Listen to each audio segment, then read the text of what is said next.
Bonsoir, ici Michel Jean à Captcha. Bienvenue à cette émission spéciale. Ça a été pendant longtemps un rêve, c'est maintenant devenu une réalité. Chacune des éoliennes qui se trouvent derrière moi mesure 55 mètres. Les pales de chacune de ces éoliennes mesurent 24 mètres. C'est à la fois gros et très gracieux en même temps. Il y a ici à Captcha 76 de ces éoliennes. Il y en a aussi 57 à Matane près d'ici. Donc, 133 éoliennes qui forment le plus important parc à éoliennes au Canada. On va fabriquer ici, on a commencé dans le fond déjà à fabriquer de l'électricité pour fournir 10 000 foyers. Bien sûr, c'est un investissement important pour une région comme Captcha, une des régions les plus défavorisées au pays, puisque ça a été un investissement de 160 millions de dollars. J'ai parlé un peu plus tôt avec M. Louis Gagnon, qui est le vice-président industriel d'Axor. Axor, c'est l'entreprise donc qui a construit ce parc éolien, pour qu'il nous explique un peu comment ça fonctionne et comment on s'organise pour brancher ce parc éolien sur le réseau d'Hydro-Québec.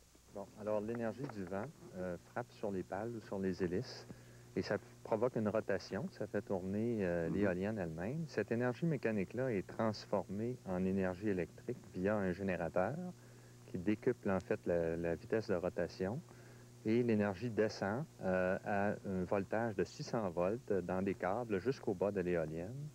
Et là, c'est converti à 25 000 volts dans des canalisations souterraines. Chaque éolienne est reliée. L'électricité part de chaque éolienne, s'en vient ici où on se trouve, c'est ça? Oui. Alors, chacune des éoliennes est reliée par un réseau de câbles souterrains qui convergent vers le poste de transformation ici. Alors, les 76 éoliennes, toute l'énergie des 76 éoliennes parvient ici à ce poste de transformation-là. Et ici, à 25 000 volts, il y a un transformateur qui convertit l'électricité à 230 000 volts, qui est le même voltage du réseau d'Hydro-Québec. Donc, dans le fond, chacune des éoliennes est comme une petite mini-turbine. C'est ça. Il y a 76 machines ou turbines qui produisent de l'électricité et qui convergent ici à ce poste de transformation-là. Bon, ici, qu'est-ce qui se passe quand l'électricité arrive ici? Il arrive quoi par la suite? Bon, d'abord, lorsqu'elle arrive ici, elle est à 25 000 volts, comme je disais. Elle est transformée à 230 000 volts, qui est exactement le même voltage que celui du réseau d'Hydro-Québec.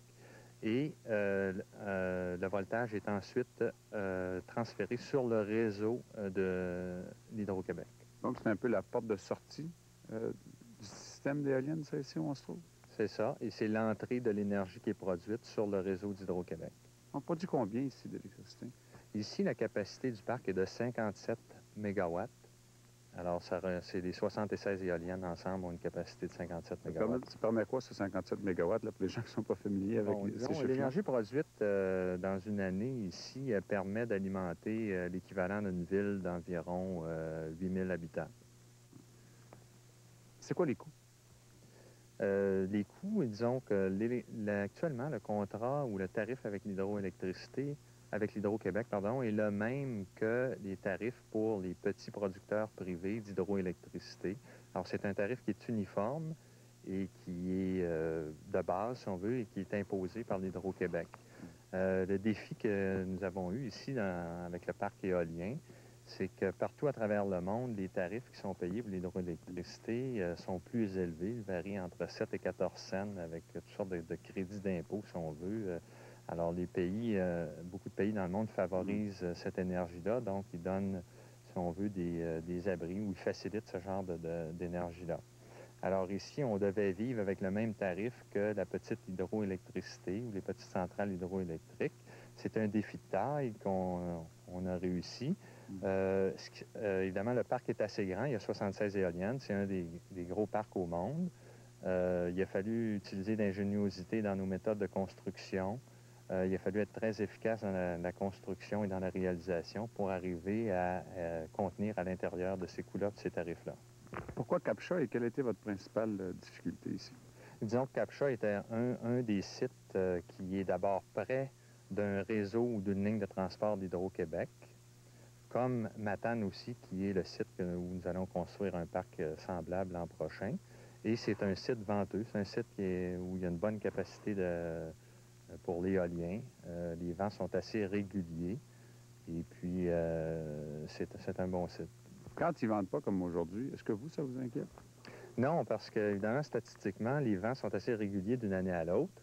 Les mois d'hiver sont les plus venteux habituellement, mais il y a des moments de l'année ou des moments de la journée où il y a moins de vent, des moments où il y a plus de vent. Mais d'une façon générale, en fait, il y a une uniformité au cours de l'année. Et c'est encore moins inquiétant que d'autres formes d'énergie comme l'hydroélectricité où il peut y avoir des périodes de sécheresse suivies d'inondations.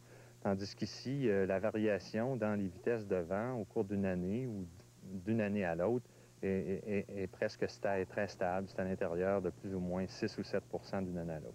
Quand on regarde les éoliennes d'ammoniac qui sont disposées, aux États-Unis, on a souvent vu des parcs d'éoliennes en ligne. Ici, sont un peu disposés en forêt. Qu'est-ce qui a justifié ce choix? Il y a des endroits aux États-Unis où les conditions climatiques font que le vent irrégulier pousse toujours dans la même direction à la même période de la journée, dû à des effets thermiques et autres. Tandis qu'ici, les vents, en fait, les vents dominants sont de l'ouest, mais il y a des vents de l'est, comme vous savez, quand il y a de la mauvaise température, il y a des vents du sud-est, puis il y a des vents du sud aussi. Alors, les éoliennes, si on veut, s'orientent automatiquement face au vent. Et on a toute une variété, là, ces points cardinaux ici. J'imagine que chaque endroit a été choisi de façon très méthodique. En fait, ils sont disposés selon le relief pour essayer d'aller chercher le maximum, d'optimiser leur capacité. Et puis, il y en a il y a une certaine variété aussi. Il y en a qui sont optimisés pour les vents dominants de l'ouest, d'autres sont optimisés pour les vents du sud-est.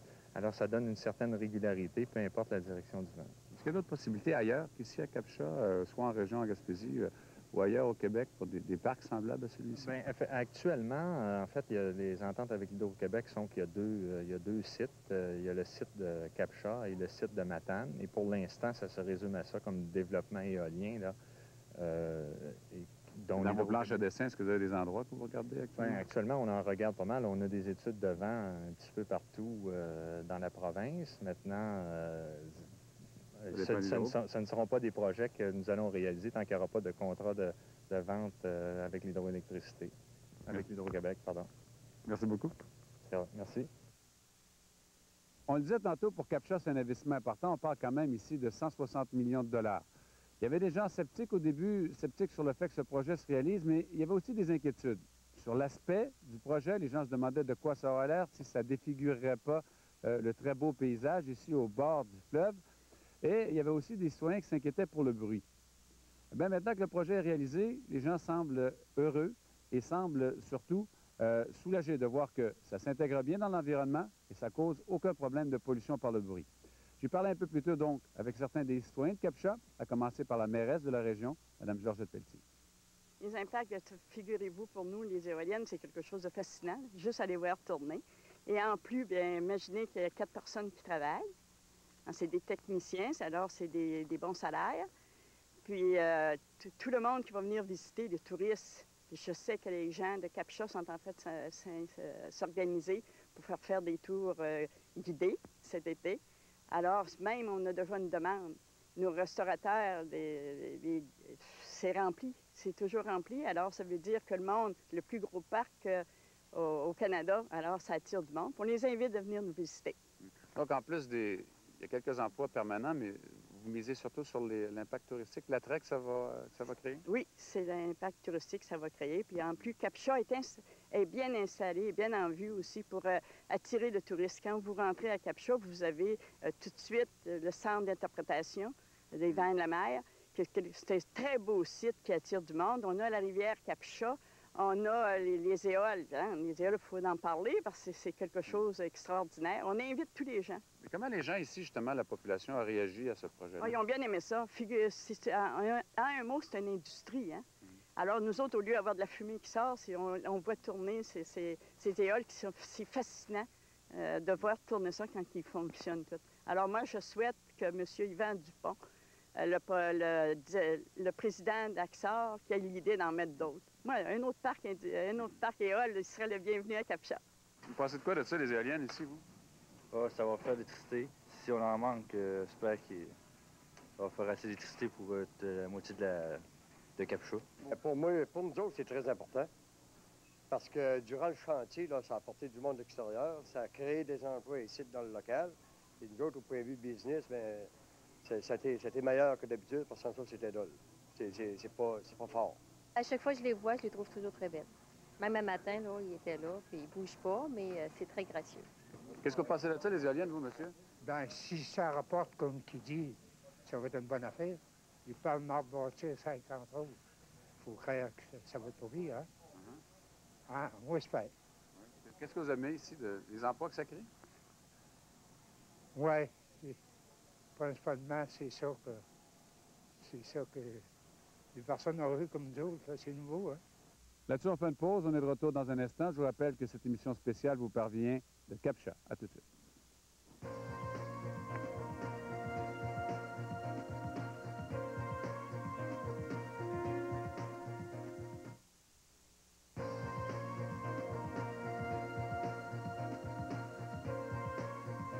Chaque fois qu'il y a un projet comme celui-ci, il y a toujours des visionnaires, des gens qui commencent à parler de l'idée, qui la vendent aux citoyens et qui, éventuellement, la voient se réaliser. Un de ceux-là, ici à Captcha, c'est M. Paul-Henri Bernier. M. Bernier, lui, était président de la commission scolaire. Il a été un des premiers ici à croire en l'idée, en la création d'un parc à éoliennes dans la région à cause du vent, bien sûr, et à voir dans ce projet-là un projet de développement pour les jeunes. Je l'ai rencontré un peu plus tôt. La façon suivante, c'est que j'ai été contacté par Richard Legault de la compagnie 3CI et Kenetec dans le temps.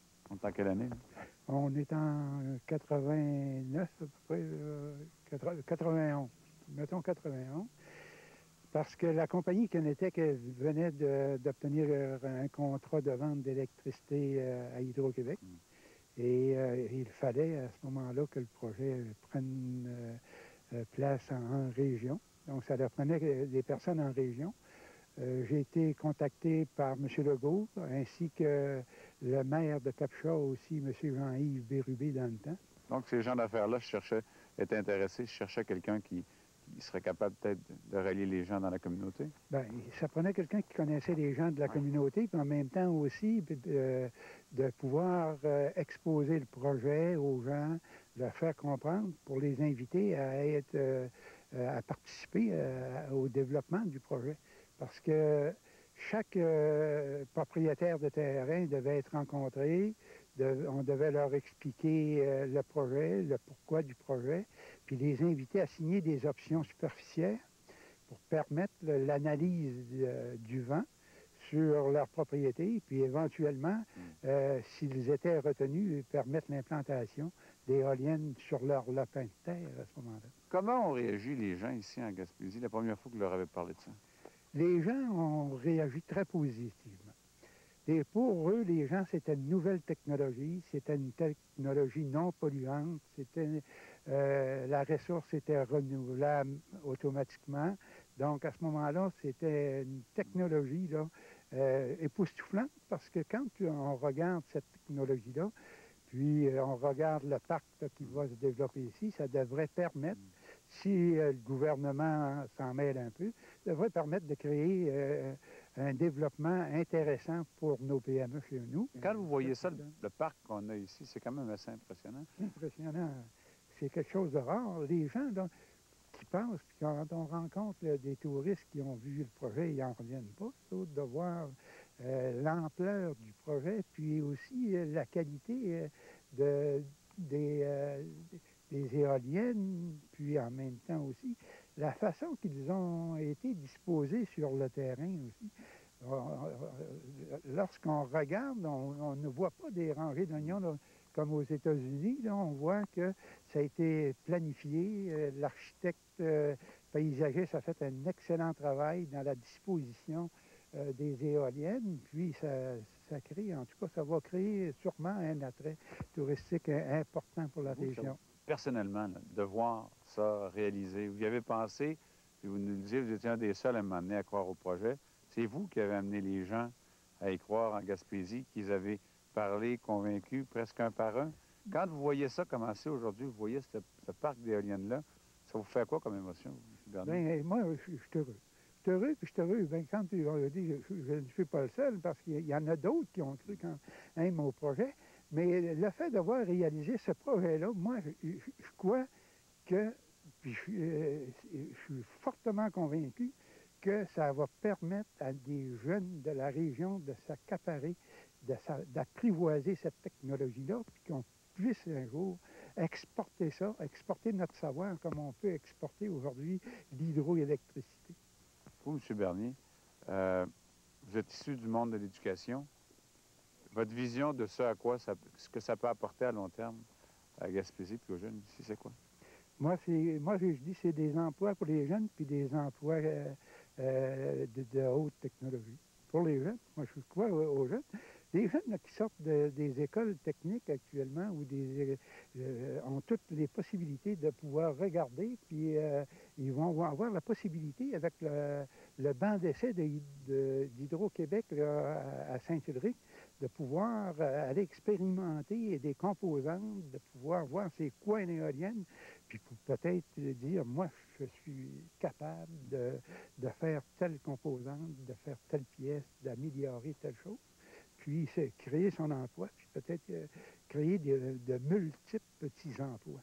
Le parc éolien ici à Cap-Chat est spectaculaire, bien sûr, parce que c'est un parc important. On parle de 133 éoliennes. C'est un parc industriel, mais il y a quand même longtemps au Québec qu'on utilise le vent pour produire de l'électricité.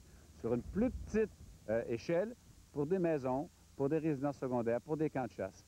Il y a une entreprise dans la région de Québec qui s'appelle Électrovent, qui produit des éoliennes comme celle-là. J'ai parlé à son président, M. Bernard Bellil, qui nous explique comment fonctionnent ces éoliennes. Ici, c'est une éolienne qui est faite à partir d'un alternateur d'automobile modifié pour charger à basse vitesse, premièrement, et aussi pour aller chercher le maximum d'énergie disponible dans le vent. Ça, c'est le produit final. Il y a beaucoup de travail entre le moment où vous commencez à le faire et on en arrive là. Ah, il y a à peu près 75 à 100 étapes différentes avant d'arriver à pouvoir produire ça, parce qu'il a fallu faire des moules, faire de la conception, faire des essais, ce que les scientifiques appellent la recherche et du développement. Ici, on a le cœur. Ça, c'est l'alternateur, c'est le cœur, oui. on peut dire. Ça, c'est l'alternateur et la structure qui peut, comme vous pouvez voir, pivoter et s'aligner dans le vent, parce qu'ici, comme vous voyez sur le modèle-là, il y a un gouvernail. L'hélice va ici, là. L'hélice est ici, et à 90 degrés de l'hélice, il y a le régulateur mécanique de vitesse. Le régulateur de mécanique de vitesse, c'est l'appareil ici, excusez, que vous voyez ici avec des ressorts qui, par la force centrifuge, ouvre et ralentit l'hélice lorsqu'il vente trop fort.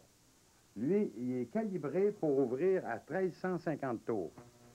Parce que de toute façon, l'alternateur, en haut de 1300 tours, il ne donne plus d'énergie, il est à son maximum. Cette hélice-là est faite en bois. Comment vous la faites? Ça, c'est fait en cèdre de l'Ouest, du cèdre de Colombie, mais le vrai nom de ça, c'est pas du cèdre, c'est du tuya. Ça vient de l'Ouest du Canada. Et je fais ça avec une machine ici, que j'ai fait moi-même, parce que ça n'existait pas. Un genre de copieuse, si vous voulez, ici, vous voyez. On a le modèle de base ici que vous reproduisez à partir d'une autre. que là, c'est ça. Puis on fait différentes coupes ici pour faire, par exemple, le premier côté qui est courbé, et ensuite on fait le côté plat, aussi en différentes coupes. Alors ça vous permet d'avoir des hélices qui vont toujours être à peu près pareilles. Ils sont toujours identiques, mais pas nécessairement balancés. Mais ils sont identiques, les deux pales sont identiques. Là, il reste à faire la finition, le sablage et le balancement de l'hélice. C'est une période importante. Il faut que les hélices soient balancées. Oui. Expliquez-nous un peu comment vous y prenez, là.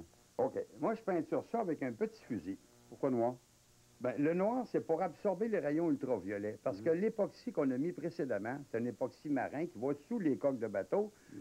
C'est fait pour aller sur les coques de bateau, mais par contre, c'est pas fait à l'abri des rayons ultraviolets. D'accord. Les rayons ultraviolets dégradent l'époxy. Fait qu'en mettant un noir mou, ça absorbe l'époxy. Ça absorbe les rayons ultraviolets. Puis on finit pour la balancer en balançant avec de la peinture. Un petit peu plus de peinture d'un bord que de l'autre. Ah oui? Simplement ça. Regardez, c'est à peine si vous touchez, vous voyez comment c'est balancé, monsieur, au milligramme près. Combien de pièces de monnaie là-dessus, ça va donner quoi? Ah, je vais avoir une grosse scène. On va la mettre bien stable ici, là. Regardez ça, en mettant ça, tout de suite, elle va descendre. Vous voyez, là? Hein, ça la débalance. Ça, c'est pour éviter toutes les vibrations. Une fois que c'est complété, que c'est comme ce qu'on a vu tantôt, ça permet de servir à quoi? OK. Ça va servir pour commencer à charger des batteries. Des batteries à décharge profonde et non des batteries d'automobile. Parce que c'est pas la même chose. Une batterie d'automobile, c'est bon pour partir en automobile d'un gros coup en hiver. Au bout de 5 minutes, vous le savez, on l'a tous vu, notre batterie est à terre. Tandis qu'une batterie à décharge profonde, vous ne partirez pas l'automobile avec ça.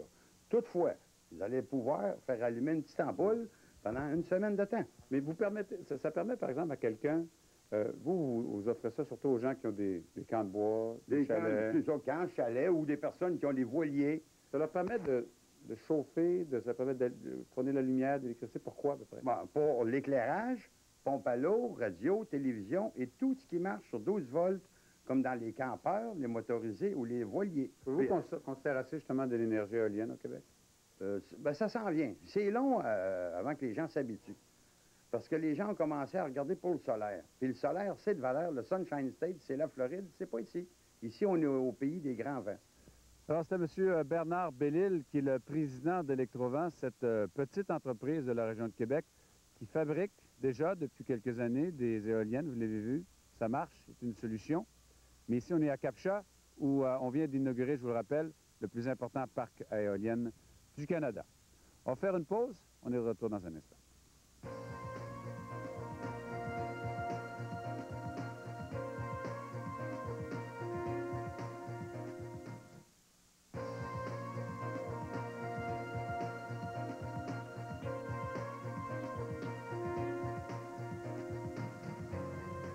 Ici, à Cap-Chat, c'est donc 76 éoliennes qu'on a inaugurées aujourd'hui. Il y en a 57 qu'on est en train de terminer de construire et d'installer. À Matane, 133 éoliennes en tout. Un projet important, mais déjà, on pense à l'avenir. Il y a un projet de construire une vingtaine d'autres éoliennes ici à Cap-Chat et à Matane aussi. Donc, preuve qu'il y a peut-être un avenir dans la région, ici en Gaspésie, dans l'Est du Québec en général, pour ce type d'énergie. Parce que, bien sûr, ce qu'il faut, c'est du vent. Et on n'en manque pas, ça c'est certain ici à Cap-Chat. Parmi les autres projets et les suites, on parle d'un projet touristique. La Ville nous l'a confirmé un peu plus tôt. C'est en marche et on mise beaucoup là-dessus ici à Cap-Chat. Donc, à suivre. Ici Michel Jean Cap-Chat, merci.